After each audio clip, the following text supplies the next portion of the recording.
Bonjour, c'est Ursule encore. On est le 23 janvier 2023. Alors, je viens sur la trompette aujourd'hui encore. Et je viens proclamer le retour de notre Seigneur Jésus-Christ. Soyons tous bénis. Amen. Et Alléluia. Soyons remplis de sa joie, n'est-ce pas? Et soyons zélés pour le Seigneur. Gardons les yeux fixés sur notre Seigneur. Amen. Peu importe les circonstances de notre vie. Nous sommes encouragés par l'apôtre Paul à être toujours joyeux. Amen, toujours. Peu importe les obstacles sur notre chemin, peu importe les attaques de l'ennemi, on doit garder les yeux fixés sur notre Seigneur Jésus-Christ. Amen.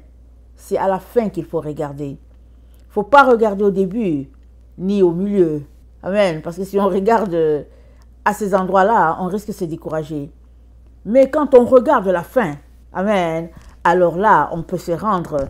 Vous savez, quand le coureur court, il court pour gagner un prix. Il court pour que l'hymne de son pays soit chanté. Il court pour pouvoir porter le drapeau. Amen. Alors, il reste concentré. Et nous sommes appelés à rester concentrés alors qu'on est dans les derniers moments. Amen. De tout ce qui se passe sur la terre en ce qui concerne les ténèbres. Amen. Alors, je viens parler de ténèbres couvrent la terre. Ésaïe 60, le verset 2 à 4. Et on connaît bien ce passage, n'est-ce pas? Ça parle d'Israël, comment les ténèbres couvrent la terre, mais la gloire de Dieu est sur Israël. Et ces derniers temps, si vous m'entendez, si vous m'écoutez souvent, j'encourage tout le monde à retourner à l'Est. Parce que le Seigneur nous a dit, sa venue sera comme un éclair, comme les éclairs qui partent de l'Orient et finissent en Occident. Et les éclairs, c'est des lumières. Et les lumières, c'est quoi? C'est l'illumination. C'est le réveil, l'éveil de notre conscience à une vérité. Amen. Et le Seigneur nous demande de retourner à l'Orient. Parce que le salut n'est pas venu de l'Occident. Amen. Nous avons un type de religion sur la terre, n'est-ce pas?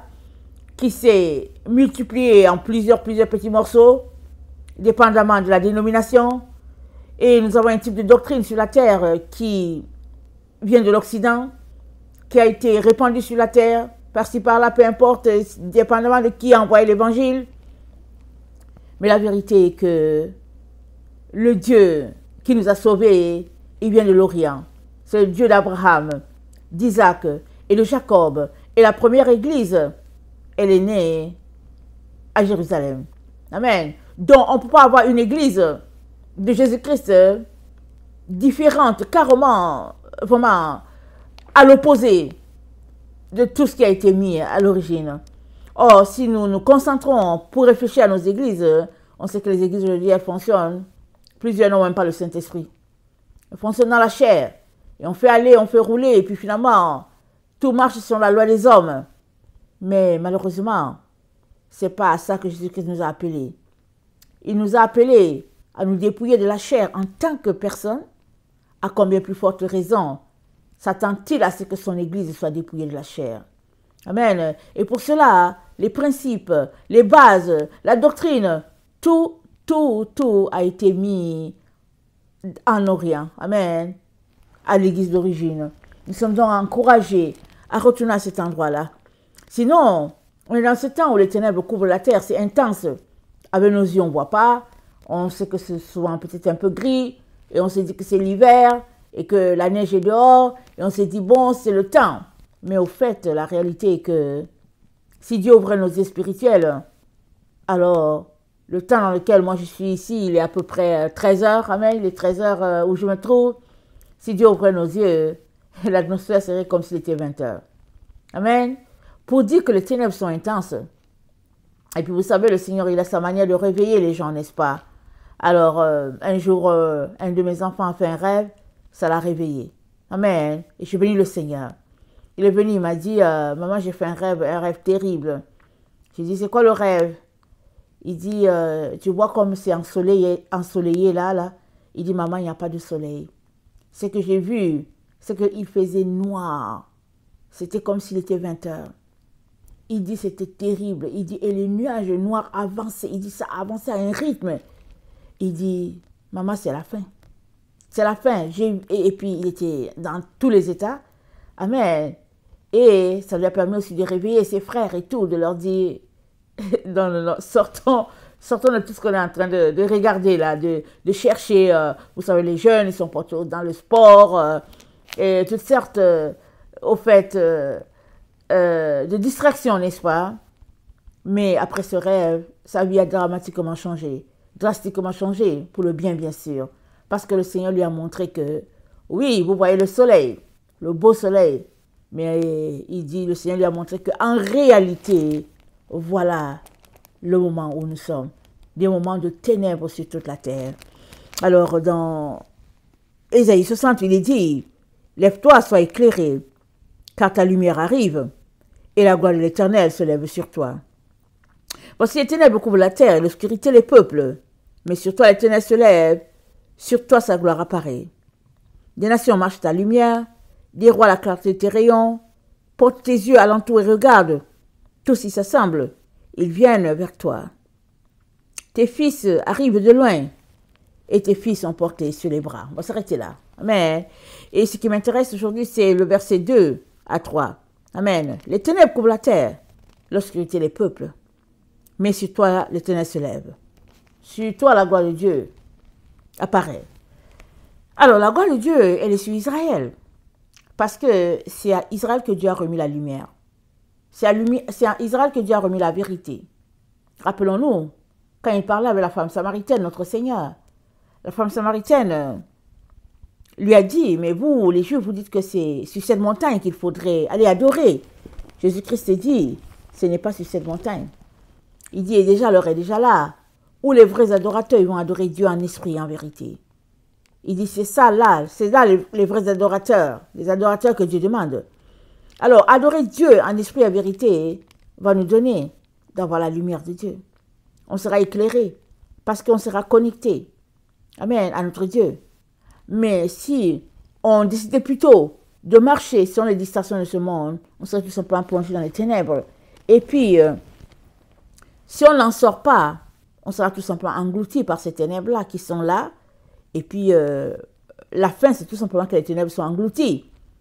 Et on se réveille à un monde nouveau, n'est-ce pas? Là où il y a la gloire de Dieu, et puis là où la vie règne, et là où Dieu est présent, et puis tous nos déboires de ce monde laissés de côté. Amen.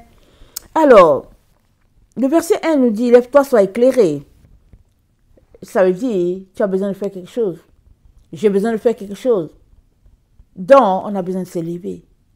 Souvent, on reste là les bras croisés. On veut que quelqu'un fasse quelque chose pour nous. Et puis, mieux encore, l'ennemi a créé une distraction sur la terre, n'est-ce pas? Les cellulaires, les tablettes, la technologie. Alors, on est assis là-devant, on a l'impression qu'on fait quelque chose. Mais dans le fond, on ne fait rien. On ne fait rien, sinon c'est de la paresse. On peut rester toute la journée. Excusez-moi, j'ai perdu mon cahier. On peut rester toute la journée, zapper une chaîne ici, zapper là. Si on est là pour faire des recherches, on comprend. Mais si on est là plutôt pour écouter les témoignages des uns des autres, ça c'est autre chose, n'est-ce pas? Alors, il est donc très important de nous concentrer à chercher notre Dieu. Et notre Dieu, on le cherche où? On le cherche dans sa parole. Alors, on est dans ce temps où les ténèbres couvrent la terre, mais c'est dit, lève-toi et sois éclairé. Toi et moi avons besoin de faire quelque chose. Et si nous allons faire nos recherches sur Internet, amen, la personne que tu vas écouter ne va te donner qu'une facette de ce que tu cherches. Je pense que tu cherches une réponse sur les ténèbres, amen. Ce que je vais t'apporter aujourd'hui, ça va juste te donner une facette. Par contre, si tu prends le temps pour chercher la face de Dieu, prier, faire des recherches, des fouilles, tu auras une large... tu seras plus informé et peut-être que tu vas venir apporter un enseignement et puis je serai aussi béni. Amen. Il est donc très important qu'on comprenne que on est là, non pas pour en fait se laisser distraire, mais on est là pour pouvoir obtenir le maximum de lumière. Parce que plus on a la lumière, plus on va tenir dans ces temps difficiles. On ne sait pas quand est-ce qu'il vient. Rappelons-nous les 10 vierges. Il y en a qui avaient leur lampe qui avaient des réserves pour leurs lampes et d'autres n'en avaient pas. Et quand on a sonné que c'était le temps de l'époux, alors celles qui n'avaient pas assez d'huile se sont rendues compte qu'elles ne vont pas tenir. Et elles ont fait appel à leurs sœurs. Mais les sœurs ont dit, allez-y, chez ceux qui en vendent. Et en allant, hein, l'époux est venu. Elles ont raté ce moment-là. Alors, l'huile, amen, dans les lampes, c'est ça, la lumière. Amen. L'huile, c'est ça, la lumière, qui a fait tenir un groupe et qui a fait que l'autre a perdu de pouvoir être présent à cet événement exceptionnel. Amen. Alors, nous sommes donc appelés, amen, à faire quelque chose, à nous préparer et à faire quelque chose, à poser des actions pour aller chercher cette lumière-là. Évidemment, il y a des personnes qui restent indifférentes hein, par rapport à tout ce qui est dit. Il y a des gens qui disent que bon, moi je n'ai rien à me reprocher, je ne fais pas quelque chose de mal, je ne cherche des problèmes à personne, je ne vois pas pourquoi je dois aller chercher la lumière, je ne vois pas pourquoi j'ai besoin de Jésus. Et toutes sortes d'argumentations, n'est-ce pas? Les gens sont portés à argumenter pour justifier le fait qu'ils se tiennent loin de ce qu'ils entendent. Mais au fait, dans Acte 17, notre Seigneur nous dit quelque chose par la bouche de l'apôtre Paul, et ça c'est pour tout le monde. Ce n'est pas juste pour les gens qui ont vécu le temps de Paul, c'est pour toute la terre, que les gens soient enfants de Dieu ou pas. Alors, dans Acte 17, le verset 26, c'est dit, Dieu a fait que tous les hommes sortis d'un seul sang habitassent sur toute la surface de la terre, ayant déterminé la durée des temps et les bornes de leur demeure. Il a voulu qu'ils cherchassent le Seigneur et qu'ils s'efforçassent de le trouver en tâtonnant, bien qu'il ne soit pas loin de chacun de nous. Car en lui, nous avons la vie, le mouvement, l'être. C'est ce qu'ont dit aussi quelques-uns de vos poètes. De lui, nous sommes la race. Amen. Alors, Dieu a voulu qu'on le cherche. C'est comme ça que Dieu a prévu qu'on le cherche. Et quand tu mets à le chercher, il dit quoi dans Jérémie 29, 13, il dit, je me laisserai trouver. Jérémie 29, 13, je te donne le regarder. Il dit, je me laisserai trouver. Donc, il nous appelle à le chercher. Amen. Et quand on le cherche, comme il est un père, il joue à cache-cache de temps en temps. Amen. Et c'est des bons jeux. Alléluia. Parce que quand on finit par le toucher, alors c'est des moments extraordinaires entre père et fils, ou bien entre père et fils. Des moments extraordinaires. Mais commençons par le chercher. Amen. Et si nous ne le cherchons pas et que nous voulons les facilités, on va se faire facilement embarquer sur une voie qui n'est pas celle de Dieu. Parce que la séduction, elle bat son plein dans notre temps. Elle bat son plein et pas à peu près. Il est donc très important qu'on s'assure qu'on est en train de parler avec des personnes qui ne sont pas souillées, n'est-ce pas, dans certaines choses, mais que ce sont les personnes qui ont une crainte de Dieu et qui font attention. Sinon, la séduction, elle est partout. Lisons 4 Esdras 5, le verset 1. Ça dit ceci. 4 Esdras, ce n'est pas dans notre Bible, c'est dans la Bible Taube. Amen. Si tu as la Bible Taube, ils appellent ça la Bible des catholiques. Si tu l'as, tu vas trouver 5 Esdras là-bas dedans. 4 Esdras. Sinon, tu peux aussi aller en ligne, taper 4 Esdras 5. Tu vas trouver, tu tapes 4 Esdras 5 et puis PDF. Tu l'auras. Alors, concernant les signes, voici venir des jours où les habitants de la terre seront saisis d'un grand égarement, où la voie de la vérité sera cachée, et où, quant à la foi, la région sera stérile. L'injustice proliférera, plus que celle que tu vois toi-même, et plus que celle dont tu as jadis entendu parler. Le pays que tu vois maintenant régner sera une ruine chaotique, et on le verra déserté. Tu le verras bouleversé après le 3e temps. Si le Très-Haut te donne de vivre, le soleil resplendira soudain pendant la nuit, et la lune pendant le jour, du sang goûtera du bois, la pierre donnera de la voix, les peuples seront ébranlés, et les trajectoires des astres seront changées. Alors régnera celui que n'attendaient pas les habitants de la terre, et les oiseaux migreront tous. La mer de Sodome vomira les poissons, et pendant la nuit, elle donnera de la voix, une voix que beaucoup ne connaissaient pas, mais que tous entendront. Ce sera le chaos en de nombreux lieux, et fréquemment des lieux s'élèveront. Les bêtes des champs quitteront leur domaine, et les femmes au moment de leurs règles enfanteront des monstres. Dans les eaux douces, on trouvera des eaux salées.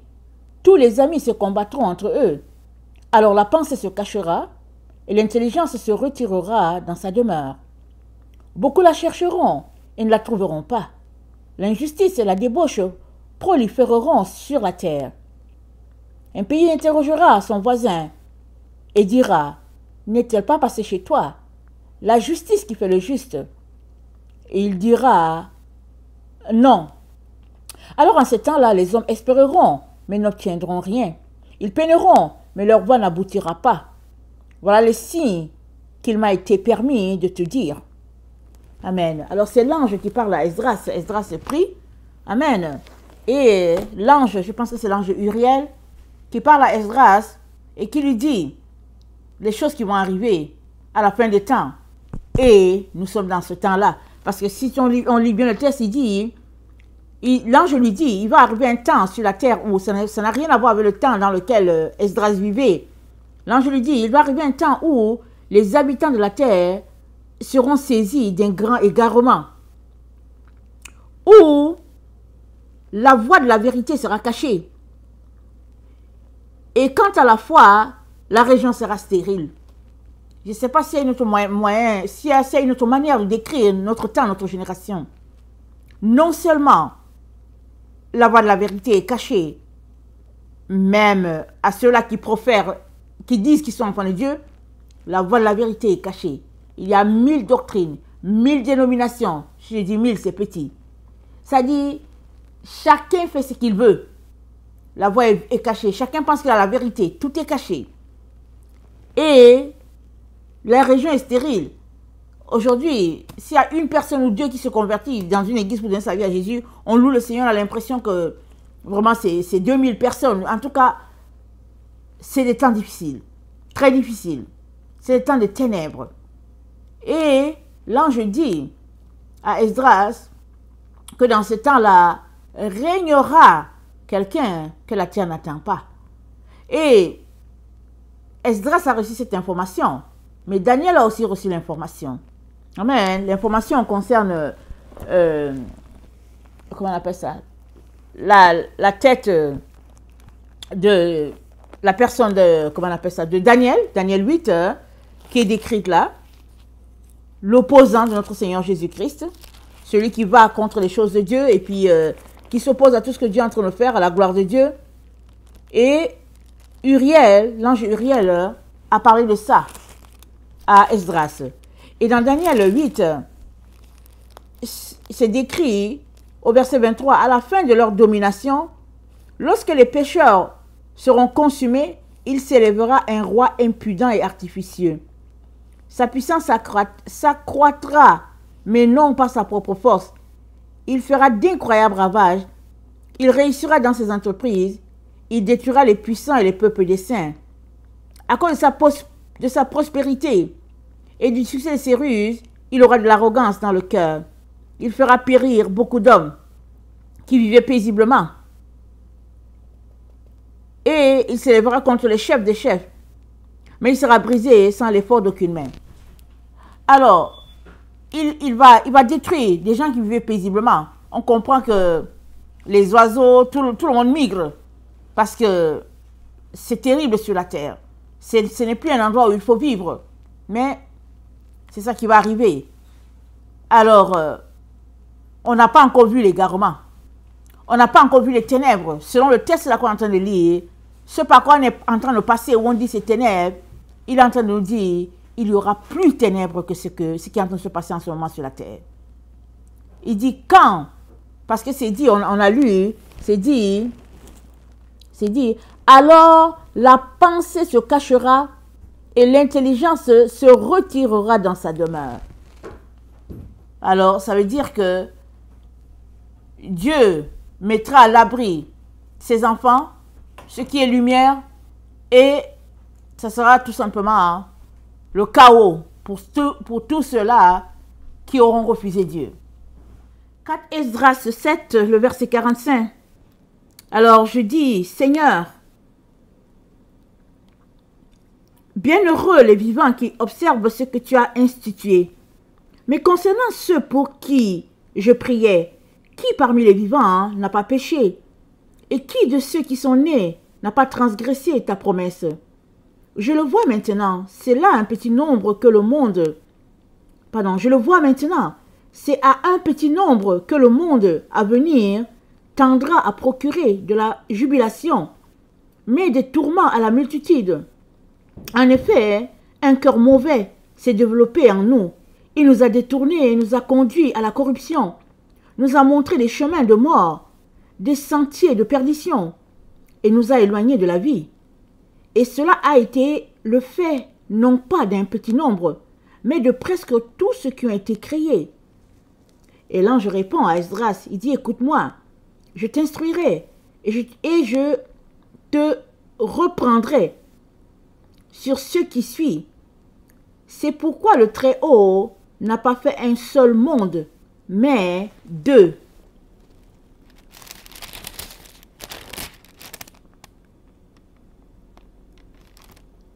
Examine en toi-même ce que tu as pensé. Celui qui possède ce qui est difficile a plus de joie que celui qui possède ce qui abonde. Il en est ainsi de la création que j'ai promise. C'est l'ange qui répond à Esdras.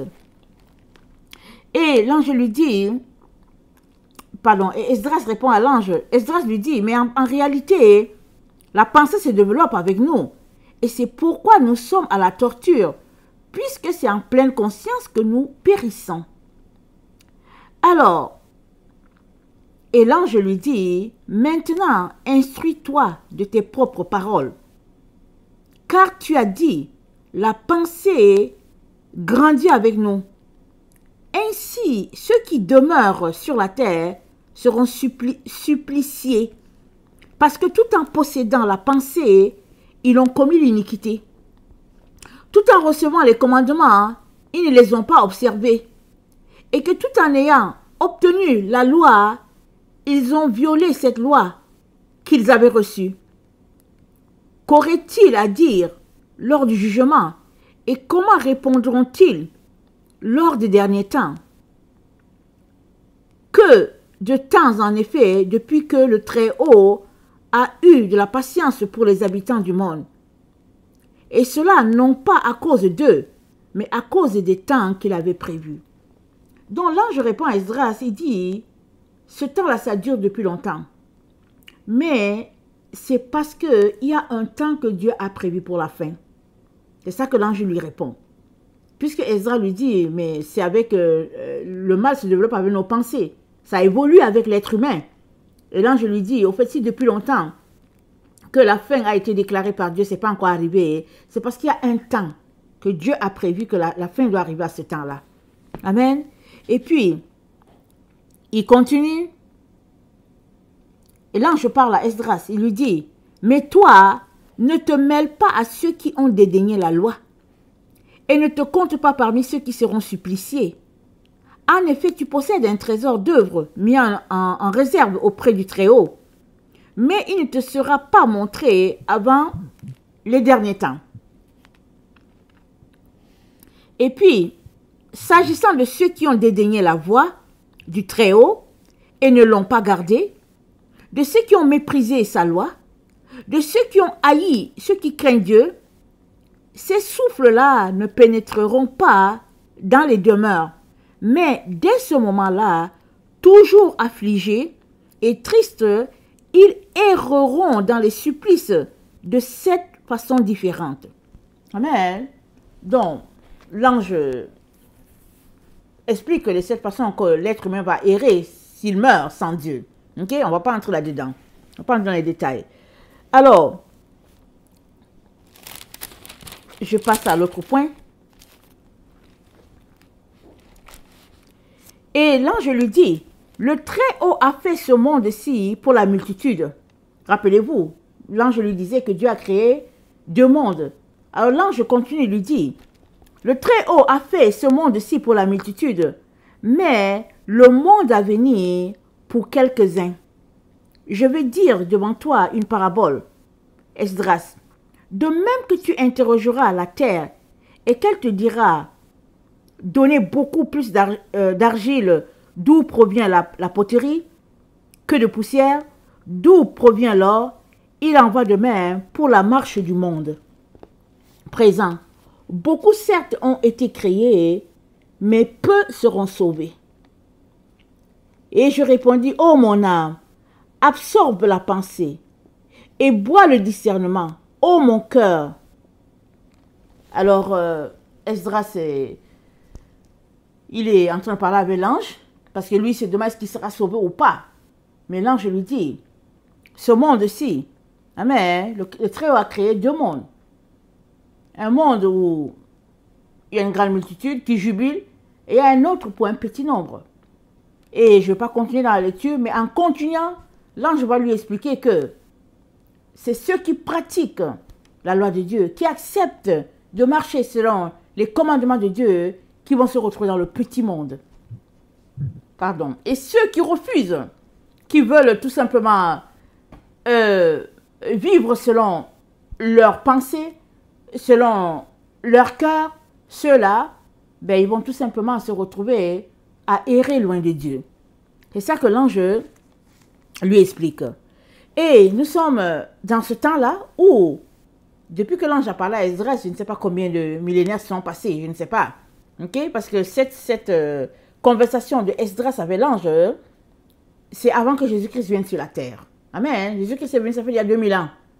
Et ici, quand Esdras parle avec l'ange, c'est du temps où Israël avait été déporté chez le roi Nebuchadnezzar. Donc ça fait très longtemps que l'ange a eu cette conversation-là avec Esdras, lui disant que la fin va venir, mais c'est un temps un peu plus lointain. Et nous sommes arrivés à ce temps-là où la voie de la vérité a été cachée, où nous sommes en pleine ténèbres, on ne sait plus où est la vérité, tel dit sa vérité, tel autre dit la sienne, et puis etc. Mais la parole de Dieu n'a pas changé. Pour quiconque veut retrouver le chemin de la vérité, Dieu a pourvu. Amen. Puisque du temps de Esdras, Jésus n'était pas venu. Jésus est venu il y a 2000 ans. Il a remis la vérité à la place. Encore, les pharisiens l'ont encore détourné.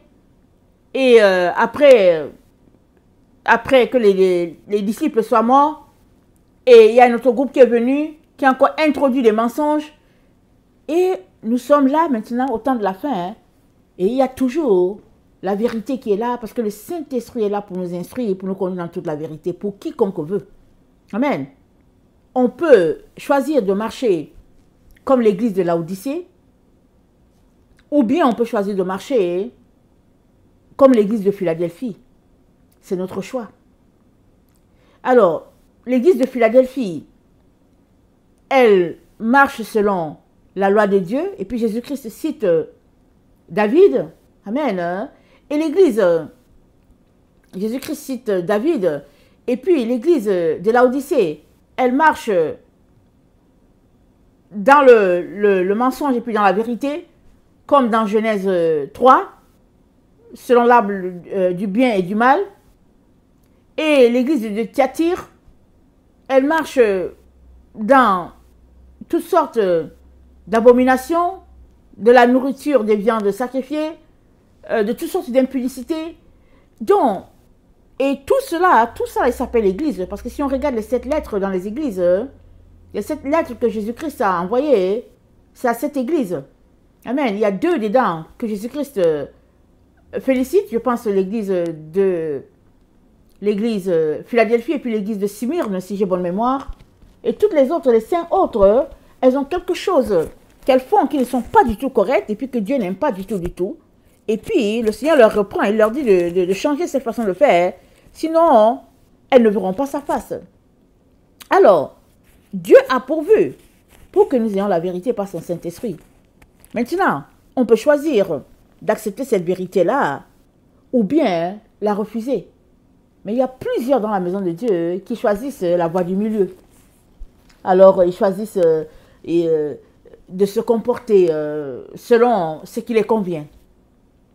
Mais à tous ceux-là, Dieu dit, ça ne marche pas.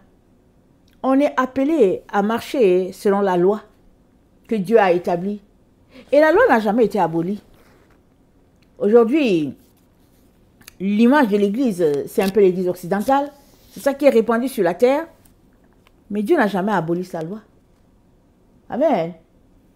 Et la preuve est que dans Malachie 4, il nous dit, souvenez-vous de la loi de mon serviteur Moïse. Alors, Moïse est reconnu comme celui-là qui allait à la montagne et qui a reçu les tablettes de la loi et qui est descendu pour le donner au peuple. Que Dieu dise de se souvenir de la loi de Moïse, il est en train de dire qu'il n'a jamais banni cela. Et quand Jésus-Christ est venu sur la terre, il a dit ceci. Il a dit, de ces 2 commandements, il n'y a pas plus grand.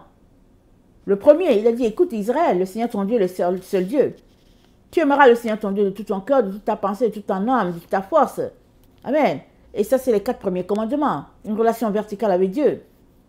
Il a dit, tu aimeras ton prochain comme toi-même. Et c'est les 6 autres. Il dit, de ces 2-là, il n'y a pas plus grand. Parce qu'en fait, c'est le résumé des 10 commandements.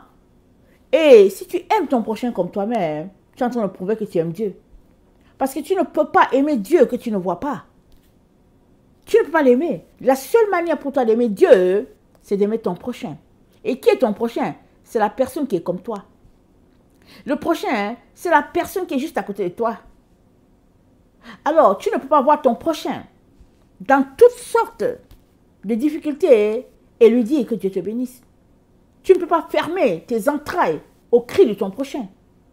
Tu ne peux pas fermer les yeux aux besoins de ton prochain. Tu ne peux pas ignorer cela.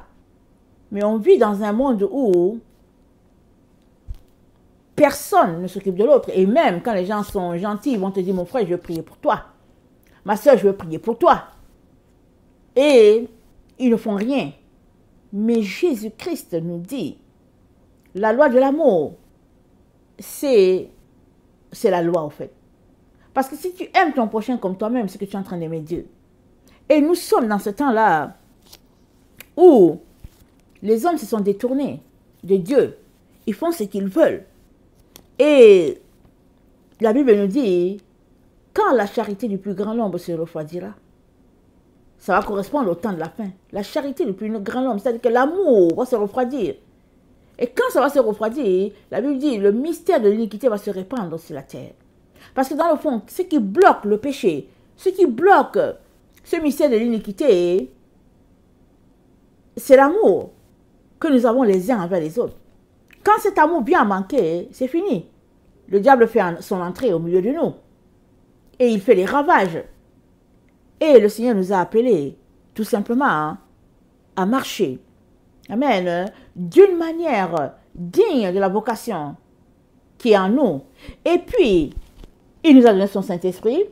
Mais surtout, il faut qu'on sache que la semence qui est en nous, c'est une semence incorruptible. Une fois que nous donnons notre vie à Jésus-Christ, l'Esprit de Jésus vient habiter en nous. L'Esprit de Dieu vient habiter en nous. Et 1 Pierre 1, le verset 28 nous dit que c'est une semence incorruptible.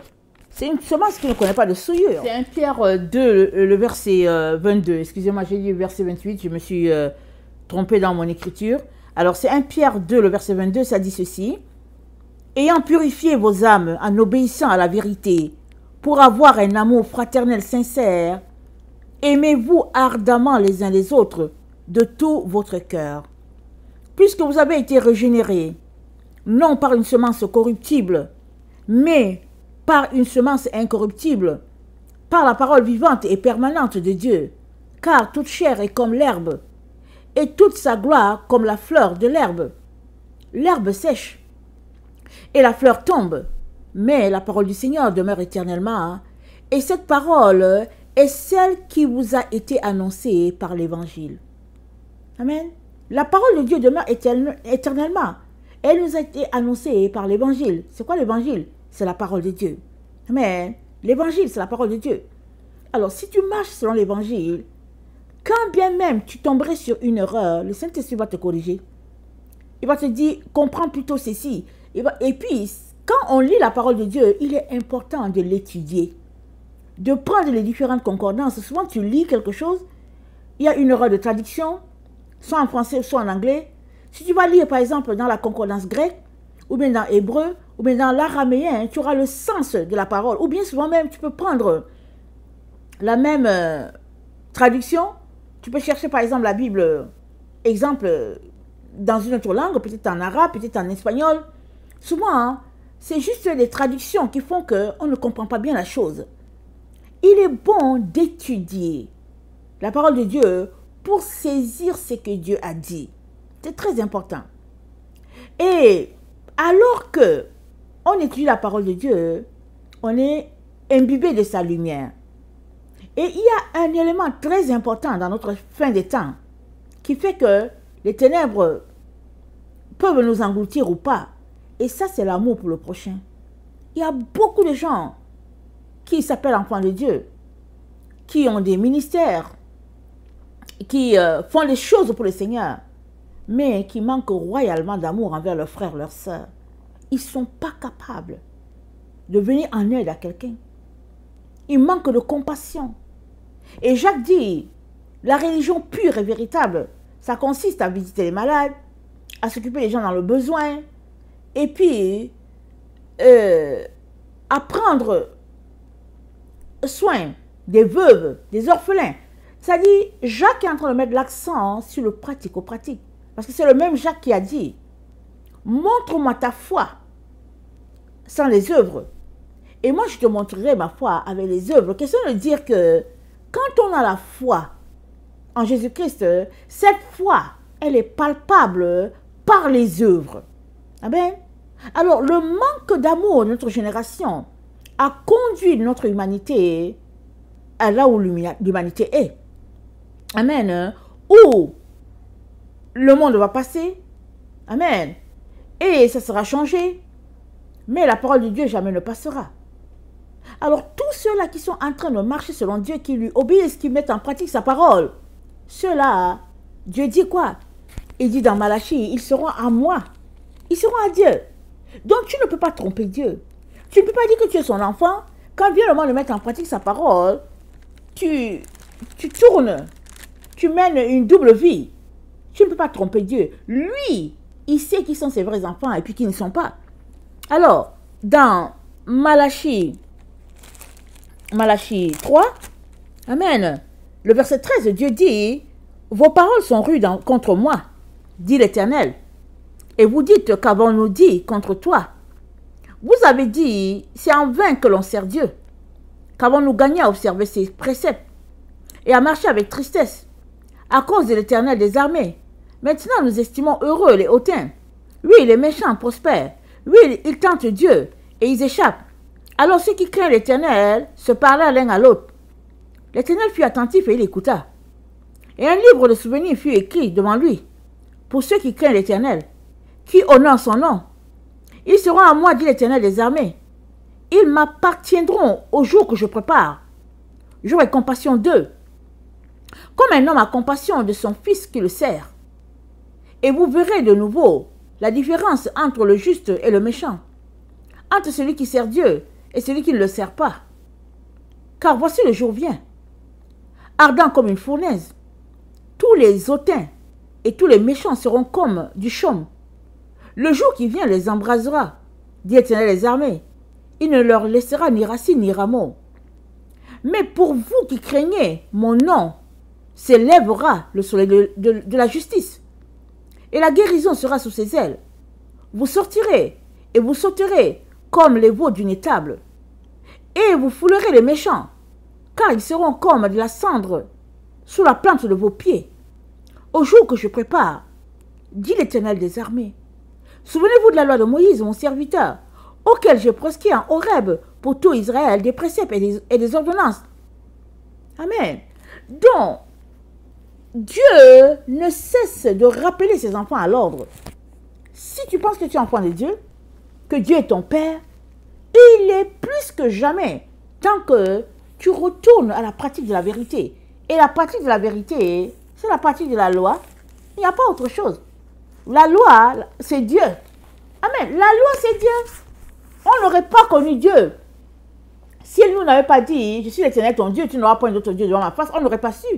Donc c'est Dieu qui a donné la loi, qui nous a dit comment nous comporter. On ne peut donc pas venir ici brandir l'étoffe du fait qu'on est sous la grâce, ne pas obéir à ses lois, et puis vouloir que Dieu puisse nous prendre comme ses enfants. Non, on ne peut pas se comporter comme ça. Un enfant, il est obéissant. On commence d'abord par obéir. Et puis, Dieu va faire sa part. Donc, faisons notre part. Il fera sa part. Mais si nous ne faisons pas notre part, Dieu ne va pas contester à toujours avec l'homme. C'est dit. Il dit, je ne contesterai pas toujours avec l'homme. Et nous sommes rendus au temps où son jugement va s'exercer sur la terre. Et tous ceux-là qui lui obéissent, qui lui appartiennent, il va les mettre en sécurité. Il a dit, ils seront à moi. À ce jour-là, ce grand jour que je ne peux pas, ils seront à moi. Ceux-là qui craignent mon nom, ils seront à moi. Mais les autres, ils seront loin de Dieu, éloignés de Dieu, bannis de la présence de Dieu. Et le Seigneur ne veut pas cela pour toi. Voilà pourquoi aujourd'hui encore, il te dit que on est sur la terre dans les temps de ténèbres intenses déjà. C'est pas parce que tes yeux ne voient pas. Les ténèbres sont là assez intenses. Et son jugement va s'exercer. Son jugement va s'exercer. Mais si tu prends le temps de te repentir, si tu prends le temps de retourner à la vérité, il va encore t'accueillir comme un père accueille son enfant. Amen. Que le Seigneur bénisse sa parole. Et que tous, ensemble, nous qui nous appelons ses enfants, nous puissions pratiquer sa loi et nous aimer ardemment. Amen. De l'amour de Dieu, l'amour de l'Esprit. Amen. Que le Seigneur bénisse sa parole. Je vous aime beaucoup. Dieu davantage. Maranatha. Jésus revient. Amen. Alléluia.